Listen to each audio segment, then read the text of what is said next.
Le Conseil constitutionnel du Sénégal a déclaré contraire à la Constitution la loi adoptée le 5 février par l'Assemblée nationale repoussant l'élection de 10 mois et qui de facto maintenait le président sortant Macky Sall à son poste jusqu'à la prise de fonction de son successeur.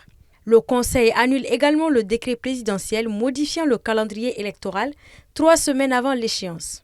Selon le document signé par les membres du Conseil et rendu public, le président sénégalais ne dispose pas du pouvoir de reporter ou d'annuler le scrutin. Je rappelle que les décisions du Conseil constitutionnel ne peuvent pas faire l'objet de recours et qu'elles s'imposent à toutes les autorités administratives et à toutes les juridictions.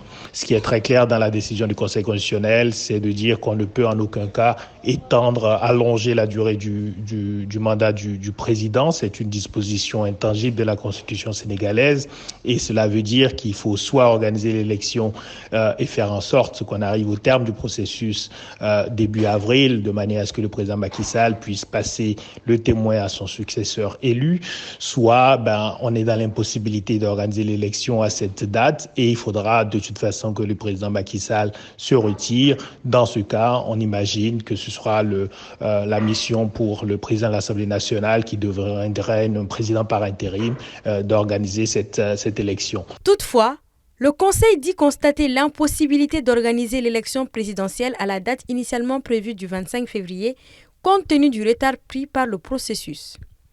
Il invite les autorités compétentes à la tenir dans les meilleurs délais et, si besoin, l'ajustement de la date de l'élection présidentielle pour tenir compte des jours de campagne perdus.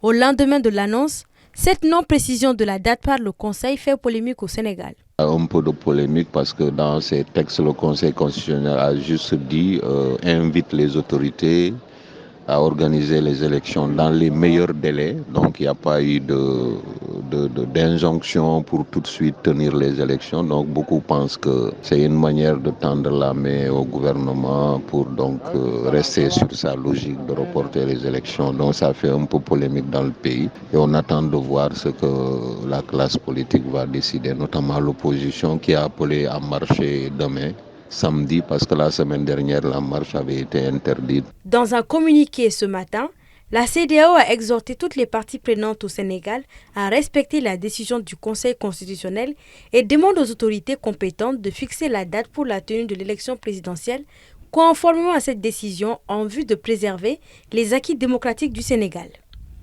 La semaine dernière, devant les contestations, le président Sall a exprimé sa volonté de trouver les voies de l'apaisement. Il a aussi indiqué qu'il aviserait sur les conséquences d'une éventuelle invalidation.